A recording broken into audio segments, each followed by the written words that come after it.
아멘, 아멘. 우리 처음에 나온 그 그림 보셨습니까? 예수님 같으신 분이 가운데 서 계시고 그 옆으로 좌우로 좀 나이 드신 분들이 이렇게 오른편, 왼편에 서 있죠. 혹시 그림 보셨습니까? 다시 한번 띄워 주실 수 있나요? 첫 장면만?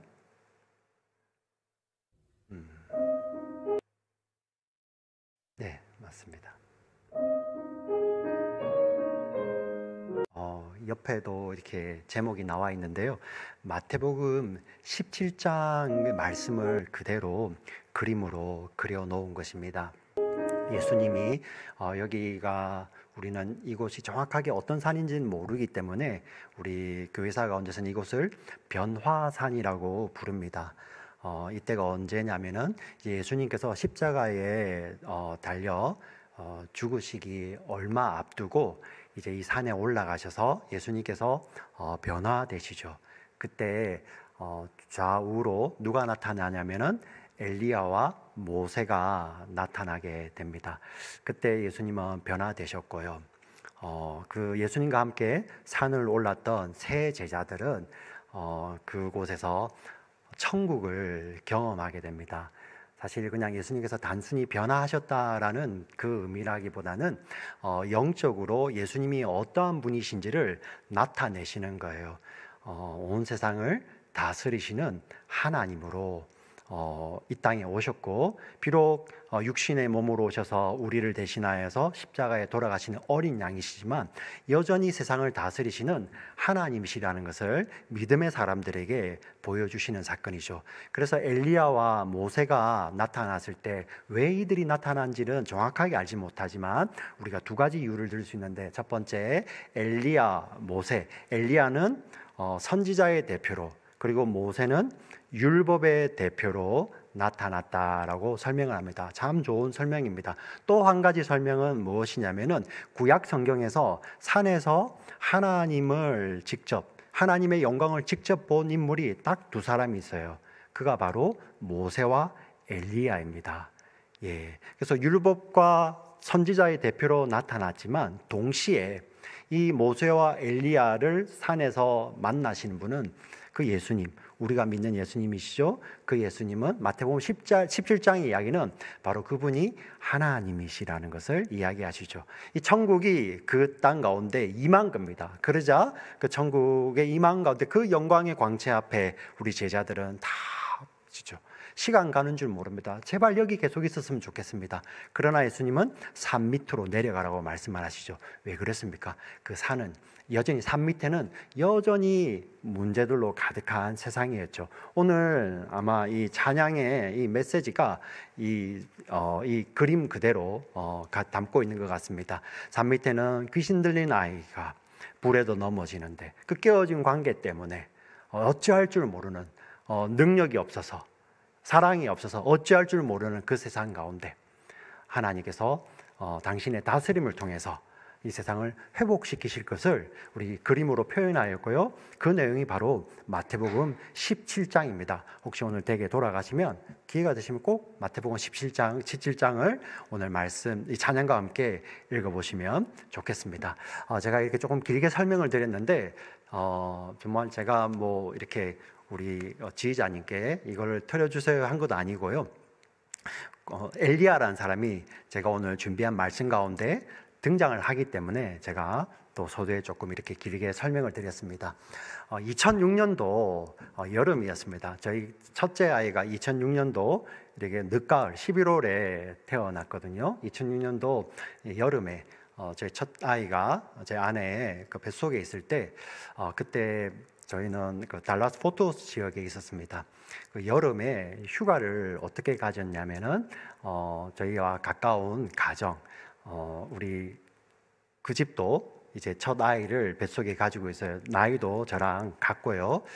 예정일도 2주 정도 차이 나는 그 가정이라 알칸사, 달라스로부터 약 5시간 정도 차를 타고 가면은 그 알칸사 제일기도원이라는 곳이 있습니다. 한국 목사님 네 분이 운영하시는 곳인데 꼭 한국 기도원처럼 그렇게 꾸며놨습니다.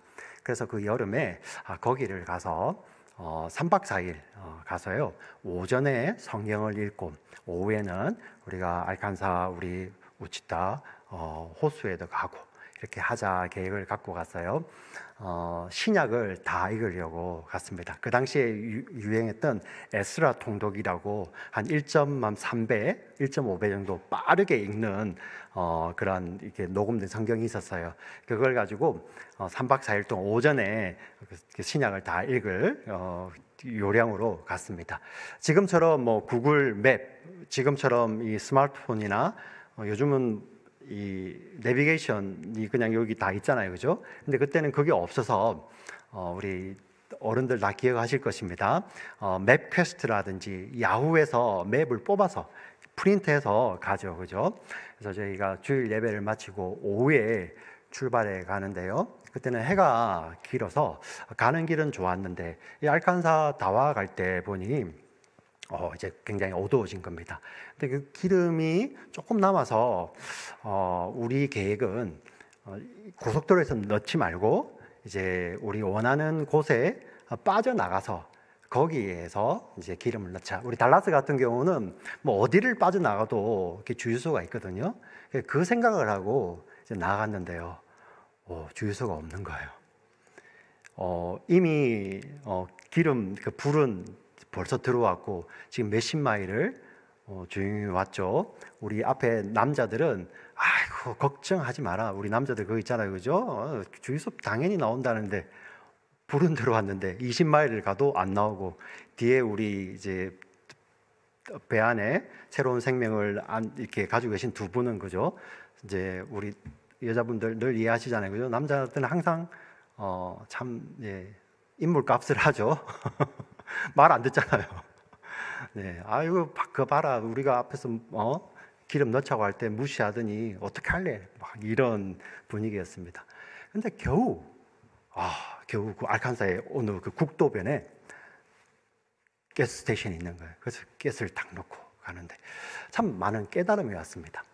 차로 얼마 전까지만 해도 차로 70마일, 75마일 힘차게 달려왔어요.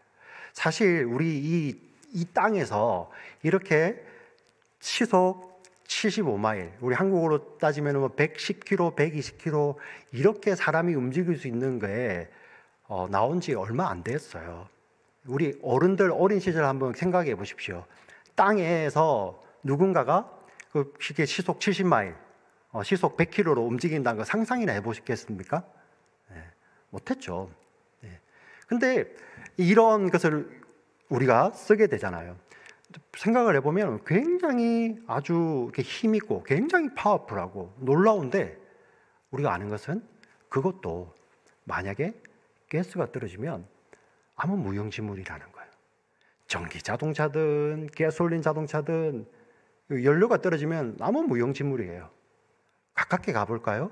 지금 손 안에, 가방 안에 다들 스마트폰 가지고 계시잖아요. 이제 이거는 전화기를 뛰어넘어서 어떤 컴퓨터 이상이잖아요, 그죠? 네, 그것만 있으면은 세계 어느 곳에 어떤 정보도 얻을 수 있고, 그것만 있으면 세계 어떤 곳에 사진과 동영상도 우리가 볼 수 있는 그런 세상이 되었습니다. 정말 편리하죠. 그리고 요즘은 스마트폰들이 기능이 더 다양해지죠. 막 접히기도 하고요. 이제 앞으로 별 세상이 올 거예요. 그런데 그것마저도 방전이 되면, 충전되어 있지 않으면 무용지물이죠. 여기 참 귀한 깨달음이 있습니다. 사람의 손으로 지은 것 중에서, 우리 사람이 이 땅에서 손으로 지은 것 중에서 스스로 자가 발전하는 것은 아무것도 없어요. 다 공급을 받아야 됩니다. 제가 그 기도원을 가면서 그런 사건을 경험하면 참 영적인 진리가 담겨 있구나. 영적인 진리가. 우리가 스스로 이렇게 움직이잖아요, 그죠? 우리 모빌리티를 갖고 있잖아요. 움직이죠. 네. 그래서 우리가 생각도 하고요. 우리가 기도하려니까 우리가 스스로 영적인 존재 맞습니다. 그런데 우리는 어떤 존재입니까? 영적으로는 공급을 받아야 하는 존재라는 것입니다. 공급되지 아니하면 마치 가스 떨어진 자동차처럼, 방전된 전화기처럼 아무것도 못하는 것이 바로 우리의 존재라는 것입니다. 네. 자, 이 내용을 잘 보여주는 인물이 바로 엘리야입니다. 엘리야. 네. 엘리야가 어떤 사람이냐면은 남북으로 이스라엘이 분단이 되었습니다. 북이스라엘 그리고 남유다로 나뉘어져 있을 때 북이스라엘에 활동하던 선지자인데, 우리 성경 역사를 통틀어도 선지자들 중에서 가장 능력 있고 가장 위대한 기적을 일으켰던, 기적의 현장에 있었던 선지자가 바로 엘리야입니다. 어느 정도였냐면은 열왕기서를 읽어보면 여러 가지가 있겠지만 그 중에서 제가 대표적인 것만 이렇게 꼽아서 말씀을 드리겠습니다. 하나님께서 이 우상을 숭배하며 하나님을 떠난 자들, 하나님 백성들을 징계하시기 위해서 하나님께서 그 땅에 비를 내리지 않으시죠. 네. 엘리야가 선포합니다. 이 땅에 비도 내리지 않고 이슬도 내리지 않을 것이다. 이렇게 선포하자 그 땅에 3년 6개월 동안 비가 내리지 않습니다. 3년 6개월이에요. 그리고 어떤 일을 또 하게 되냐면은 그 당시 이 하나님의 사람들이잖아요. 이스라엘 사람들. 하나님의 선민들, 선택받은 백성들이고, 왕은 누구입니까? 하나님께서 자신의 통치 대행자로 세워주신 분들이 바로 이스라엘 왕들이에요. 근데 아합이 어떤 일을 벌이냐면은 이세벨이라는 아내를 드리고요. 그냥 아내를 드리는 것이 나쁘다기보다 이방 아내가 들어오면서 동시에 뭐가 들어왔냐면은 그 아내가 섬기는 우상이 따라 들어왔어요. 그래서 그 당시 가나안 지역을 우상으로 망하게 했던 신 중에 바알과 아세라 신이 있는데요. 그 이스라엘 궁전에서, 사마리아 궁전에서 그 선지자들을 먹여주고 재워주고 돈도 주고, 이런 일을 벌이고 있는 거예요. 하나님의 백성들, 그 땅 가운데서, 그리고 하나님의 통치 대행자로 세워진 왕이 그 일을 하고 있는데, 그리고 그 규모가 어마어마합니다. 바알 선지자 450, 아세라 400. 네. 나라를 영적으로 완전히 망하게 하죠. 근데 엘리야가 이 제안을 합니다. 갈멜산 꼭대기에서 우리가 제단을 잡고 기도해서 하늘에서 불이 내려오는 그 신이 참 신임을 우리 사람들 앞에 알리자. 그 제안을 합니다. 그리고 갈멜산 꼭대기에서 그 우상 선지자들과 엘리야가 대결을 벌이죠. 그 우상 선지자들은 하루 종일 자기 몸을 자해하면서, 몸에 피를 내면서 바알을 자극하며 불을 내려달라고 했지만 내려오지 않습니다. 근데 엘리야는 어땠습니까? 12돌을 쌓고요, 그 위에 재물을 올려두고 12물동이에 물을 붓고 고랑에 물을 흥건히 채워놓고 그 가뭄때 그 귀한 물을 거기다 부었는데 무엇이 있었습니까? 엘리야 가운데서는 믿음이 있었죠. 하나님께서 응답하실 것이라는. 그래서 하늘을 향해서 기도하자. 어떤 일이 벌어집니까? 하늘에서 불이 내려와서 그 재물을 태울 뿐만 아니라 그 돌까지도, 고랑에 있는 물까지도 다 태워버리는 그런 놀라운 역사가 벌어집니다. 거기서 끝나는 것이 아닙니다. 그곳에서 그 엘리야가 그 우상 선지자들을 기드론 시내에 내려가서 다 목을 치죠. 그리고 3년 6개월 동안 비가 오지 않았는데 갈멜산 정상에서 엘리야는 하나님께 기도하기 시작합니다. 자기의 머리를 그 무릎 사이에 넣고 7번 기도합니다. 하나님, 비를 내려주시옵소서. 7번째 기도하자 어떤 일이 벌어지죠? 저 지중해 저 끝편에 손바닥보다 작은 자그마한 구름이 생겨난 거예요. 엘리야의 시종이 와서 저기 바다 끝에 나의 손바닥보다도 작은 조그만 구름이 생겨났습니다. 사실 그 맑은 하늘에 어떻게 보면 연기 같은 거죠. 근데 엘리야는 그 구름 안에 들어있는 하나님의 비를 보았죠. 선포합니다. 하나님께서 이 땅 가운데 비를 내릴 것입니다. 왕이여 빨리 내려가세요. 정말 하나님께서는 그 엘리야의 기도를 들으시고 비를 확 내려주십니다. 이 아합 왕이 마차를 타고 가는데 성경에 보니 엘리야가 그 앞을 뛰어서 지나가 버리는 거예요. 엘리야는 능력의 사람이고 열정의 사람이었습니다. 엘리야는 이제야 하나님께서 이 땅 가운데서 이 백성들을 우상 가운데서 다 돌아오게 하시고, 이제야 이 땅에서 우상이 물러가고 아합도 물러가고 이세벨도 물러갈 것이라고 생각을 했었습니다. 그런데 웬걸요, 그 다음날 어떤 일이 벌어지냐면은 이세벨이요, 사신을 보냅니다. 엘리야, 너가 우리 우상 선지자들, 우리가 믿는 선지자들을 다 죽였지. 너 오늘 그 사람들처럼 너도 죽게 될 거야. 그 이야기를 하자 엘리야가 낙담을 합니다. 예. 사실 이세벨은요, 엘리야를 죽일 수가 없었어요. 그런 능력이 안 됐습니다. 왜? 지금 엘리야를 향해서 온 국민의 관심이 막 일어나고 있기 때문에 이세벨마저도 함부로 할 수 없는 거예요. 만약에 이세벨이 엘리야를 죽이고 싶었으면 사신을 안 보내고 누구를 보냈겠어요? 자객을 보냈겠죠. 군사를 보냈겠죠. 왕이니까요. 그냥 목 치면 되잖아요. 그런데 사신을 보내는 거예요. 말로 호평을 한번 하는 거죠. 근데 엘리야가 거기에서 낙담하여 어떤 일이 벌어지냐면, 북이스라엘인데 남쪽 유다로 도망을 갑니다.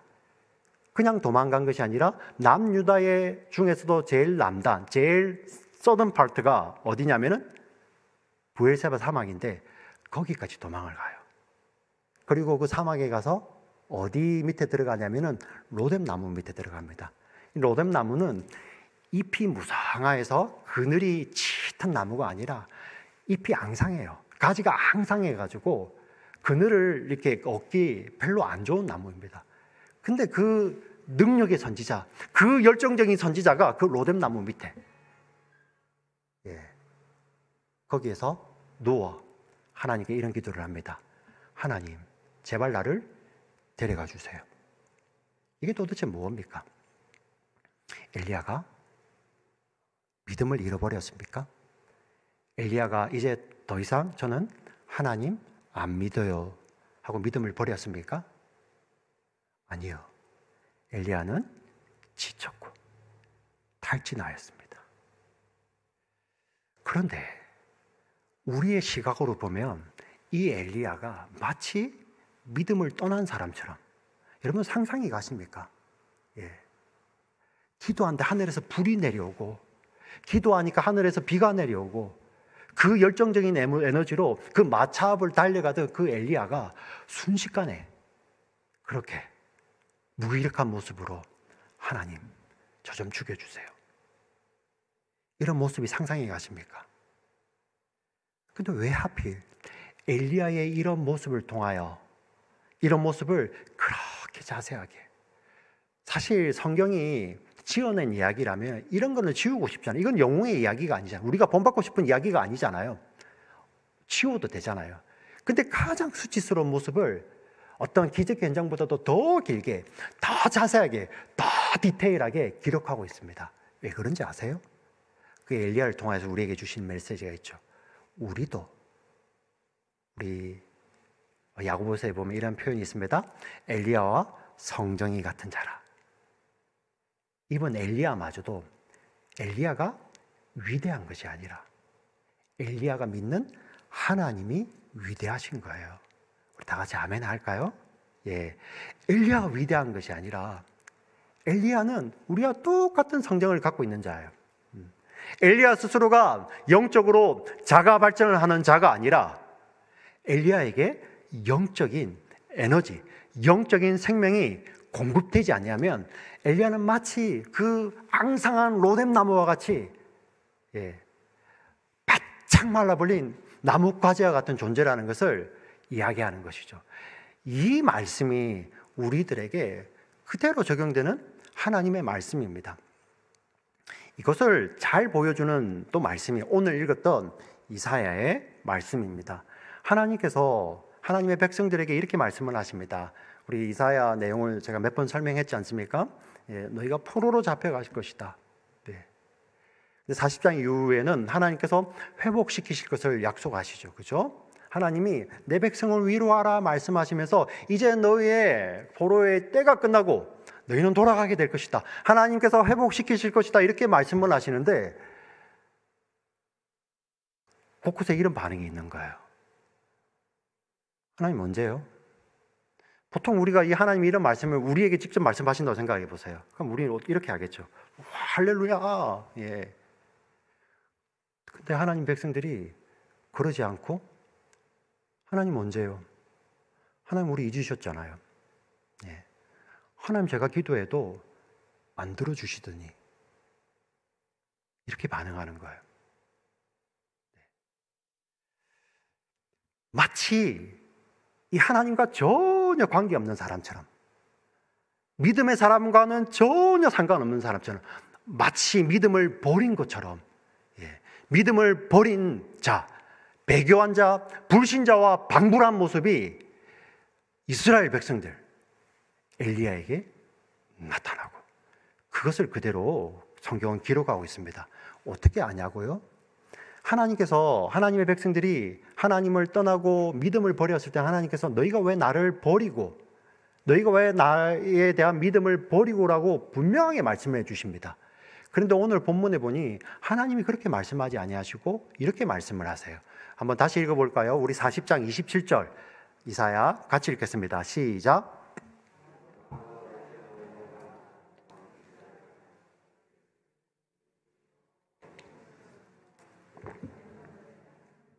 벗어났나 하느냐. 자, 이 야곱, 이스라엘은 동일한 인물입니다. 하나님의 백성들을 이야기하는 거예요. 왜? 이들이 이렇게 이야기하는 거예요. 하나님 지금 숨기셨잖아. 하나님께서 우리가 말해도 안 들어주시잖아. 근데 그 이유를 하나님께서 이야기해 주시죠. 28절 같이 읽겠습니다. 너는 알지 못하였느냐, 듣지 못하였느냐? 영원하신 하나님 여호와 땅끝까지 창조하신 이는 피곤하지 않으시며 곤비하지 않으시며 명철이 한이 없으시며. 하나님은 영원하신 하나님, 그 영원하신 하나님이 변함이 없으시다는 거죠. 그 영원하신 하나님이 창조하셨는데 특별히 뭘 강조하십니까? 피곤하지 아니하시며 곤비하지 아니하시며 명철, 지혜와 명철, 능력이 한이 없으시며 전지전능하신 하나님. 왜 이것을 강조하십니까? 지금 이스라엘 백성들이 지쳐서, 피곤하여서, 번아웃이 와서 완전히 탈진해 있는 거예요. 그 포로 생활이 길고, 또 하나님께서 회복시키신다고요? 어떻게 해요? 우리는 이렇게 능력이 없는데. 탈진해 있고 만사가 귀찮잖아요. 근데 하나님께서 그 이야기를 하시는 거예요. 그게 지금 죄라고 이야기하지 아니하시고, 너희가 지금 그렇게 탈진하여 있고 너희가 지금 무능하다고 이야기를 하고 있는데, 지금 잘 들어봐.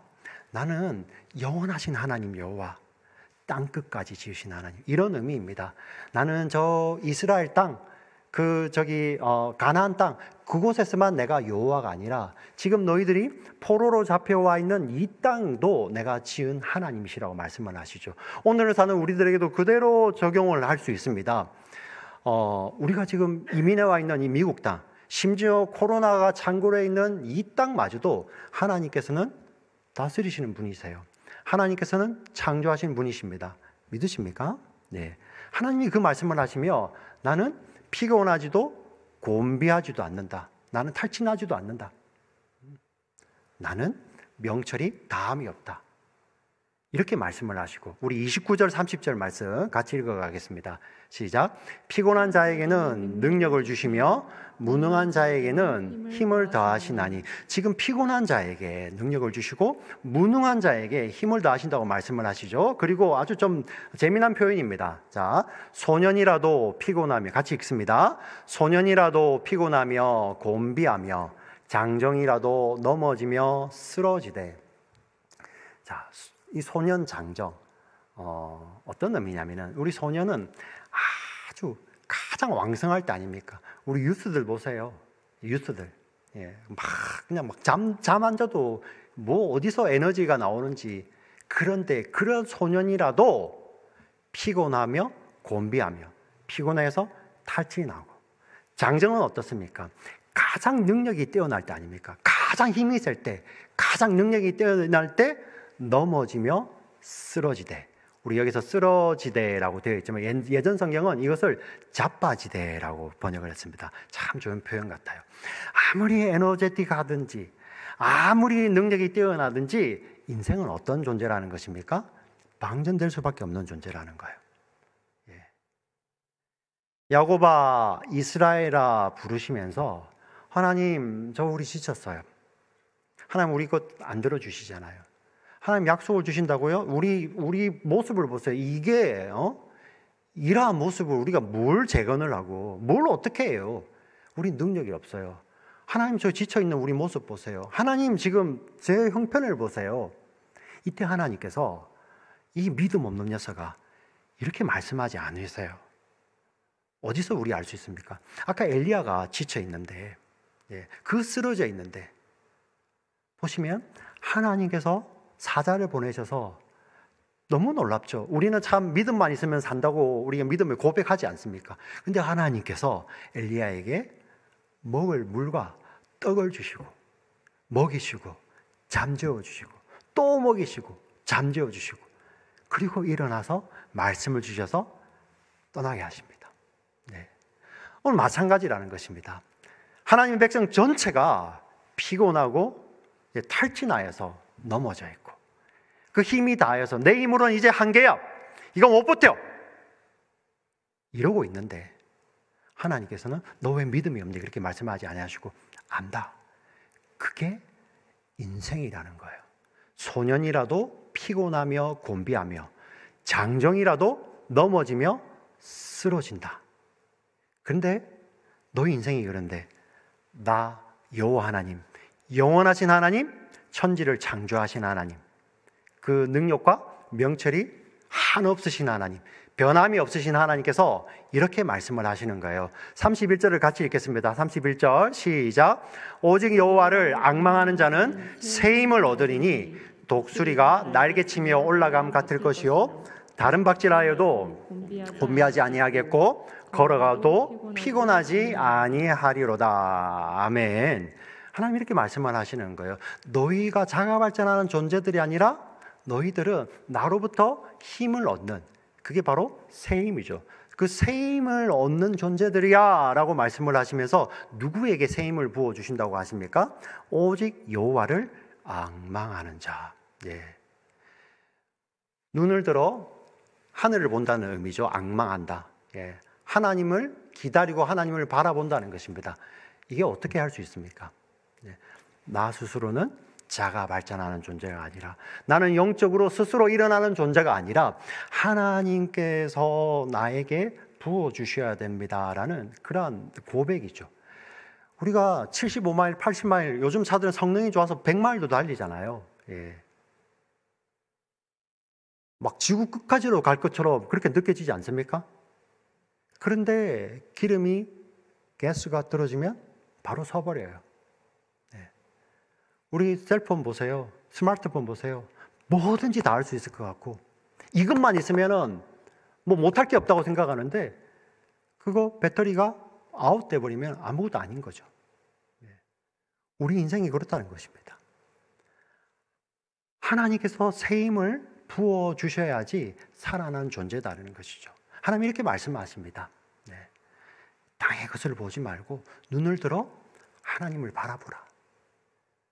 하나님을 바라보는 자에게 하나님께서 반드시 부어주신다는 것입니다. 그래서 여호와를 앙망하는 자는 새 힘을 얻으리니 독수리가 날개치며 올라감 같을 것이요. 그래서 우리가 이 말씀을 가지고 오늘 주를 앙모하는 자 올라가 올라가 독수리같이, 그래서 우리 후렴 보시면 주 앙모하는 자, 주 앙모하는 자, 주 앙모하는 자, 늘 강건하리라. 이 말씀 붙들고 이 찬양 부르며 우리가 일어나잖아요. 참 우리 인생이요, 이렇게 한 면으로만 설명이 안 되더라고요. 왜 그런가? 이 독수리가 날개치며 올라감 같을 것이요. 사실 이거는 의역을 한 겁니다. 원어적 의미는 하나님께서 마치 독수리 날개가 있는데 그 날개의 깃털들을 갈아주신다는 의미예요. 거의 대부분의 새들이 그렇죠. 매년 새로 날기 위해서는 그 묵은 깃털이 빠지고 새 깃털이 나야 돼요. 하나님 이런 표현을 하시는 거예요. 마치 독수리가 새로 날기 위해서는 그 새 털을 털갈이를 하듯이 하나님께서 그 날개에 새 털을 달아주시겠다는 거예요. 근데 만약에 독수리가 날지 않을 거면 그 새깃털이 필요 없죠. 네, 날아오르기 때문에 새깃털이 필요한 거예요. 근데 이것을 의역을 했죠. 독수리가 날개치며 올라갈 것 같이요. 의역을 했는데 굉장히 참 좋은 의역이기도 합니다. 어떤 이런 의미죠. 하나님께서 그 새깃털을 달아주시기 때문에 그 하나님을 향하여 힘차게 독수리가 날개짓에서 올라가는 모습. 마치 찬송가 354장을 부르며 우리가 힘이 빠질 때도, 우리가 정말 영적으로 흔들릴 때도 이 말씀 붙들고 이 찬송하면 나가기도 하죠. 그런데 한편으로는 독수리가 그렇게만 나는 게 아니더라고요. 무더운 여름날에도 독수리가 날아다니는데요, 그때는 보면 독수리는 날개짓 하지 않고 기류를 타고 있어요. 상승기류. 무더운 여름에 상승기류가 일어나니 독수리는 그냥 그 날개만 펴고 그냥 쭉 날아오르는 거예요. 참 은혜가 되지 않습니까? 스스로 날개짓 하지 못할 그런 무더운 날씨임에도 불구하고 하나님의 상승기류로 말미암아, 하나님의 바람으로 말미암아 일어나는 모습이죠. 우리 인생에 이러한 모습이 있다는 거예요. 그래서 우리가 찬송가 302, 이사야 40장 31절 이 말씀을 붙들고 찬송가 354장 주왕모하는 자, 이렇게 힘차게 그 시기를 벗어날 때도 있지만 또 어떤 시기가 있습니까? 이 말씀을 가지고 똑같은 말씀인데 이런 찬양도 있어요. 주 사랑 나를 덮으시고 주 곁에 날 인도하소서. 독수리 날개쳐 올라가듯 나 주님과 함께 일어나 걸으리 주의 사랑 안에서. 이 찬양을 작사 작곡했던 자 이름이 제프 블락이라는 오스트레일리아 호주 분이세요. 이렇게 설명하면 잘 이해가 안 기억이 안 나시겠지만 여러분 많이 들어보셨을 것입니다. 힐송 처치라고 호주에 본부가 있는 힐송 뮤직, 아주 유명한 우리 교회이고요. 그들이 이렇게 작사 작곡했던 이 찬양을 우리는 은연중에 다 부르고 있습니다. 주께 가오니 날 새롭게 하소서, 그 찬양도 마찬가지고요. 우리 온 땅이여 외쳐라, 산과 하늘 뭐 주께 외쳐라 하는 그러한 노래들, 그 힐송 뮤직 우리가 많이 부르잖아요, 그죠? 근데 그 힐송 뮤직의 이 작사 작곡자예요. 그리고 처음에 그 교회, 그 순복음 교회 목사로서, 그리고 음악 목사로서 이러한 노래들을 작사하고 작곡했다. 그리고 찬양 가운데 정말 힘있게 찬양을 인도하면서 호주에서는요, 지금으로 표현하자면은 거의 그 당시에는 BTS급이에요. BTS급. 호주 사람들이요, 그리고 호주 영향이 있는 뉴질랜드 사람들이 가장 좋아하는 작사 작곡자였어요. 너무나도 힘을 주는, 심지어 교회를 나가지 않는 사람들조차도 그 노래를 그렇게 좋아했던 자입니다. 그런데 그가 1995년도에 낙담을 합니다. 그가 뒤에 이렇게 표현을 합니다. 가장 주목받을 때, 가장 높은 곳에 있을 때, 그런데 그는 그곳에서 낙심하여서, 낭망하여 추락했는데 그것이 추락할 때 높이가 돼요. 자기는 너무나도 아팠다는 거예요. 완전히 깨어집니다. 그리고 수년이 지나서 그가 다시 돌아옵니다. 하나님의 회복하심을, 내가 아니었구나. 그래서 우리가 주께 가오니라는 이 찬양이 이렇게 시작합니다. Lord, I come to you. Let my heart be changed, renewed. 주께 갑니다. 날 새롭게 하시고 날 변화시켜 주시옵소서. 이렇게 작사 작곡이 되어 있는데 그 제프 블락이 다시 돌아와서 이 곡은 다시 이렇게 쓰여져야 된다. Lord, I come to you가 아니라 Lord, you come to me. 하나님, 당신이 내게 오셔서 나를 새롭게 하시고 변화시켜 주시는 거군요. 그걸 깨닫는 노래가 주께 가오니라는 노래입니다. 우리 인생이 다 이렇잖아요. 그 엘리야의 모습을 보면서 엘리야가 한심해 보이십니까? 어떻게 저럴 수가 있지? 아니요. 그러한 적나라한 모습을 통해서 우리에게 그대로 말씀하시는 거예요. 내가 이렇다는 것입니다. 이번 말씀을 전하는 목사도, 이번 장로님들도, 이번 권사님들도, 안수지사님들도, 우리 찬양을 잘 하시는 분들도, 우리 성가대들도, 기도하고 찬양하고 말씀 전할 때는 저분들이 지쳐? 아니요. 우리 인생은 지치고, 곤비하고, 낙심하고, 낙담하고. 왜 그렇습니까? 스스로 영적인 발전을 하는 자들이 아니라 하나님께서 부어주셔야 되기 때문이죠. 우리 인생 가운데 인생이 너무 다양하잖아요.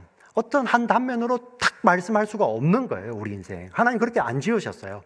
그래서 우리에게 이렇게 말씀하지 않으십니다. 저 사람들은 지금 잘하는데 왜 너는 자고 있느냐 이렇게 말씀하지 않으세요. 물론 그렇게 말씀하실 때 그렇게 말씀하시더라도 그 중간에 의미가 있는 거예요. 너는 나쁜 놈이야가 아니라 나는 변함이 없어. 너가 내게 손을 들어서 하늘에 불을 내릴 때도 나는 너를 사랑하는 여호와. 너가 그 사막 한가운데 어디 그 나무 아무 볼품없는 그 나무 밑에 가서 잠들면서 하나님 나를 죽여주세요 할 때도 그때도 나는 너를 사랑하는 여호와. 이스라엘 동화에서 하나님의 이름이 이렇게 높임을 받을 때도 나는 너를 사랑하는 여호와. 이스라엘이 지쳐 쓰러져 낙담하였을 때, 너무 곤비하여서 많이 번아웃돼서 그때도 나는 너를 사랑하는 여호와. 이렇게 말씀해 주시는 거예요. 그래서 우리가 하나님께서 이 날개에 새 깃털을 달아주시죠. 심지어는 우리가 날개가 있는 줄도 모를 때, 그것마저도 잃어버릴 때, 마치 내가 믿음을 잃어버린 것 같은 그러한 시기에도 하나님이 이렇게 말씀하시는 거예요. 나는 영원하신 여호와 하나님, 변함이 없으시고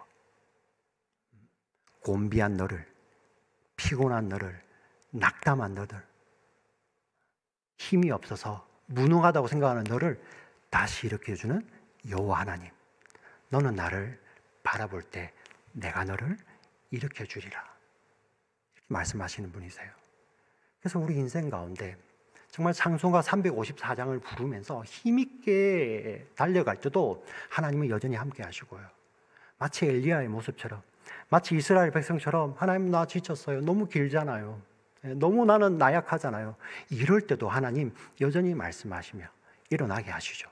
그래서 이 이사야 40장 31절 말씀이 354장 여호와를 앙망하는 자로 나오기도 하고요.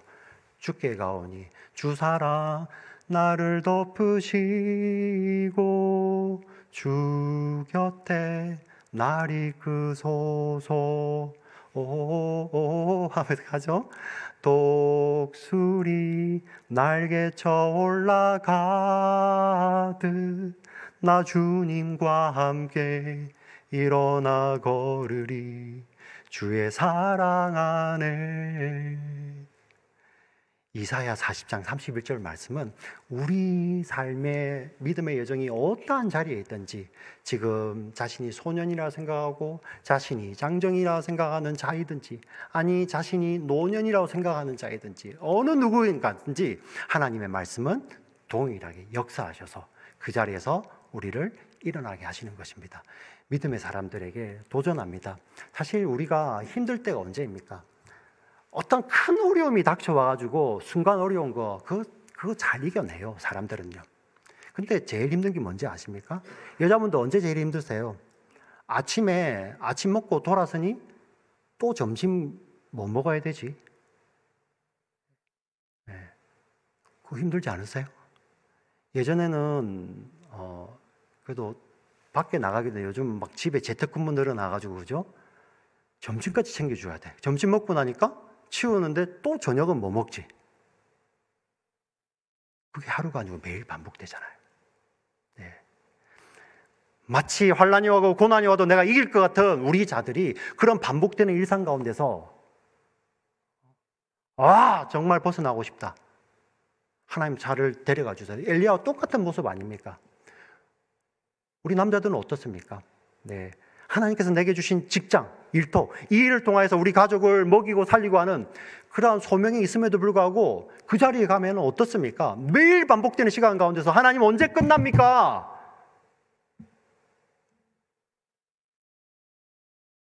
코로나 시기도 마찬가지죠.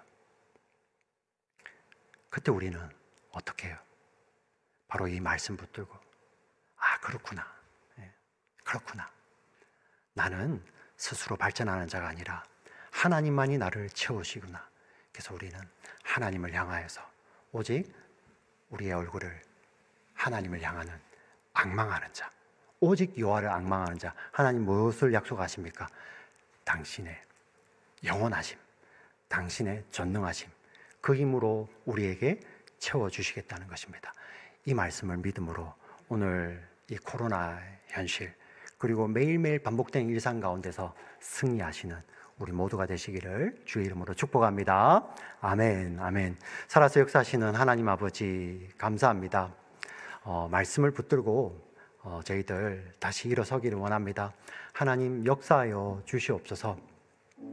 이사야 40장 이 31절 이 말씀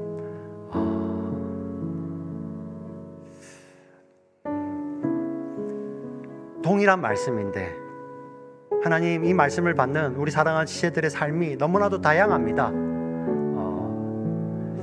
어떤 이들은 마치 소년처럼 장정처럼 뛰어가는 가운데서 이 말씀을 받습니다.